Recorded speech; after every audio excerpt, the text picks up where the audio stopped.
Today we're celebrating the start of 13th and U, which is a brand new mixed-use building. It's steeped in much history, its design, its aesthetic, and its location. We hope that you'll find it to be an attractive addition to this fine historic community. As many of you know, U Street was once the center of African American culture in D.C. Miles Davis, Ella Fitzgerald, and Louis Armstrong were regulars. The neighborhood was known for its music and creative spirit then, and it still wears that badge proudly today. We know we can't recreate that era, but we're invested heavily in U Street, and we're committed to the placemaking that lives up to the creative, eclectic nature and historic character of the area. We absolutely believe that the U Street corridor is the most vibrant in the city, and we're very pleased to add to it. Our first speaker this morning, whom I have the pleasure of introducing, is a key figure in the district and the ward. Since she was elected last fall, she's concentrated on strengthening the schools, supporting small businesses, increasing the stock of affordable housing, and enhancing public safety measures. She also emphasizes government transparency, effectiveness, and the highest of ethical standards. She's a community activist at heart and engages Ward 1 residents and businesses through her coffee talks and community conversation series. Ladies and gentlemen, please welcome Council Member Brianne Nadeau.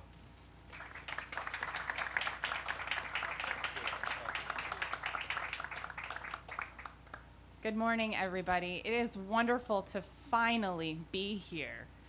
How many of you have been around working on this project as long as I have, since 2007? Yeah, exactly. So it is a glorious day. It is my pleasure. I first started working with JBG on this back in 2007 when I was on the Advisory Neighborhood Commission right here on U Street. And we are thrilled to have JBG as a partner in our community for all the support they have given to our small businesses. I don't know if all of you know this, but they've been supporting our businesses in this corridor and forming a bid, which is very, very exciting and something that folks have wanted around here for a long time. And they're bringing a tremendous amount of much needed retail and other amenities to our community through their projects. So we are delighted to have them here. And this site in particular has a special place in my heart, and I cannot wait until we are all together again for the ribbon cutting, because man, have we been working on this a long time. Congratulations, everyone, to getting to this day, and I look forward to continuing to work with you for many years.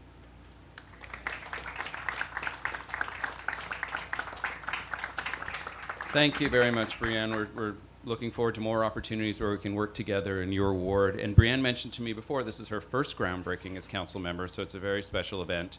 I'm sure she'll cherish the rest of her life. I want to take a moment to recognize a lot of other key individuals who helped us get here today, some of whom are here, some of whom couldn't make it. Brian Kenner and his staff from DemPed, including Sarosh and others, Eric Shaw from OP, ANC Chair James Turner, and all the other ANC board members, some of whom are here today. Aaron Deneau of the Mid-City Business District, Gretchen Fahler from HPRB, who was very instrumental in getting this project done. Again, I'm not sure if they're here, but we are really appreciative of all the work that they spent on this. Our next speaker may not be someone you know, but you will after today. He's the idea, the inspiration, and the guiding force of an arts group called Words, Beats, and Life. He's created a way to transform individual lives and communities through his work. And it's the work of his young charges that created the unique murals and graphics that you see on the fence that surround the site. Eventually, this is a work in progress. The whole fence will be covered by these murals, and we look forward to that day. Please welcome Mazi Mutafa and his young artists.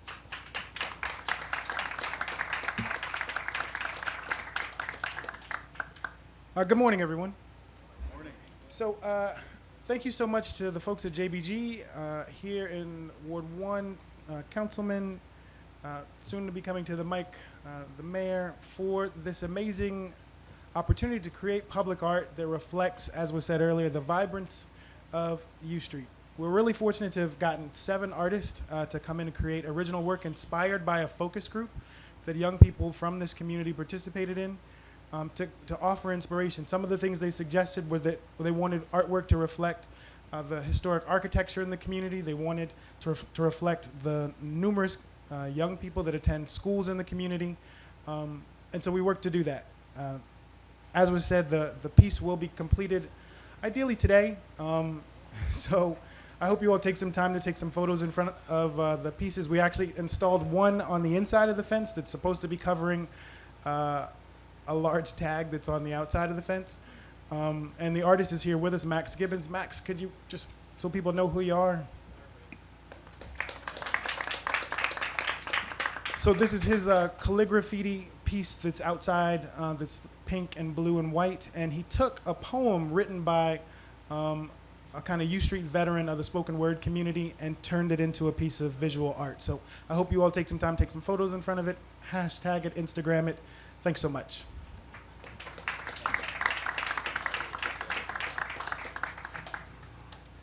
Thank you so much, Mazi. Your art inspires all of us, and we applaud your good work and creativity. We're happy to have these fence banners up. Actually, we want them up as short as time as possible because it means our project's going well, but hopefully they're here for the next couple of years.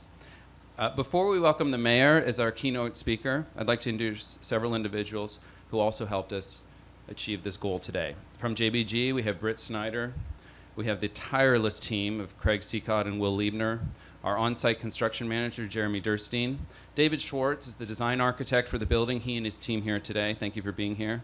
The team of the designers from BBGM, Bowman Engineering, our construction lenders, Fifth Third Bank and Santander, and our general contractor, Balfour Beatty. Thank you, one and all.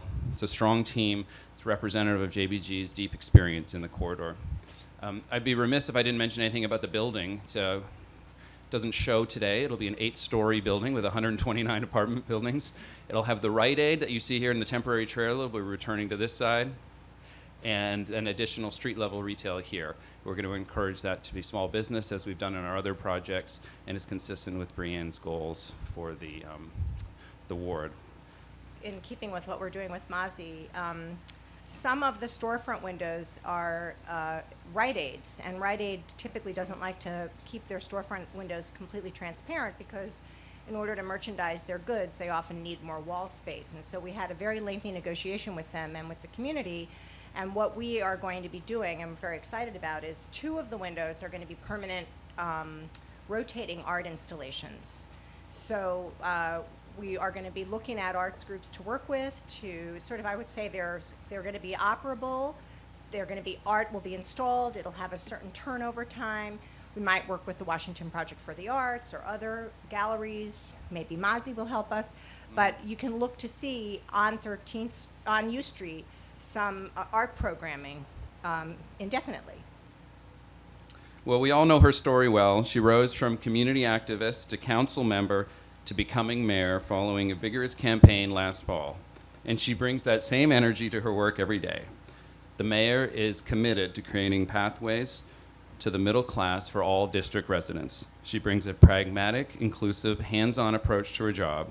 Her new budget enhances public safety, accelerates the pace of education reform, and improves the district's vibrant neighborhoods, including this one.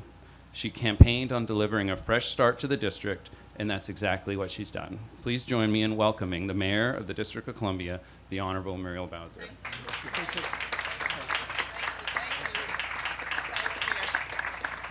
Well, good morning, everybody. I am delighted to be here. And Kai, I want to thank you for that wonderful introduction. But more importantly, I want to thank you for getting started. And I think I can speak for everybody in the neighborhood. And I know the councilwoman has already addressed you and letting you know how excited we are to have another high-quality JBG production in the District of Columbia. They tell me it's been about 7 years of hard work, and hard work does indeed pay off. We know that this development promises to be pedestrian-oriented. It is already a part of a vibrant mixed-use corridor that is bringing much-needed housing to Ward 1.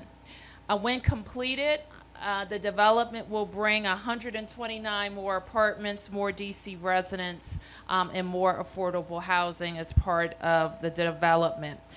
We are all delighted that we have another addition to the historic U Street corridor.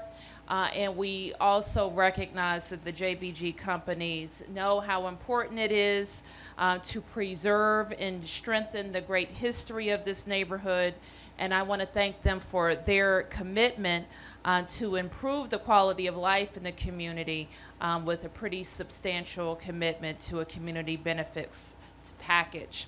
The task force of residents who worked on this package will work to also make sure that those dollars are invested in improving local schools, like at Garrison, installing a new play surface and playground at the Westminster, and putting in new capital bike share stations and creating a business improvement district.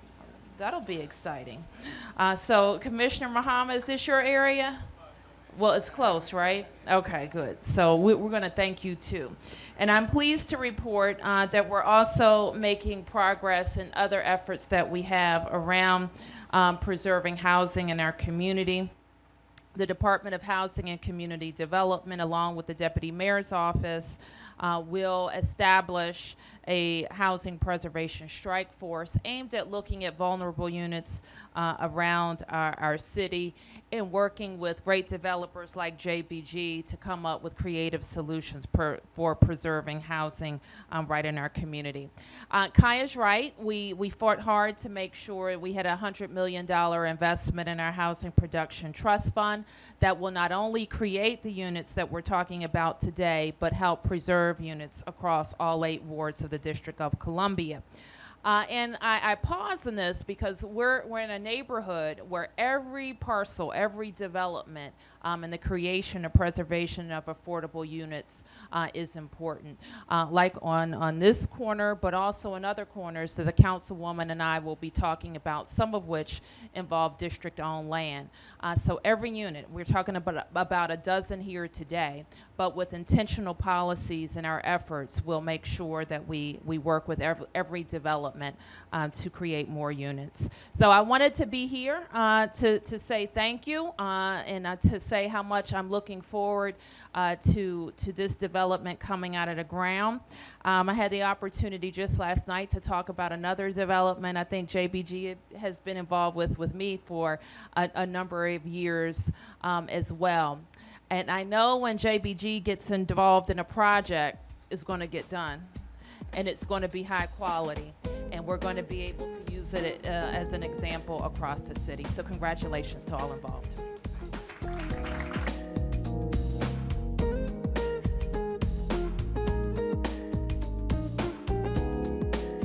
One, two, three.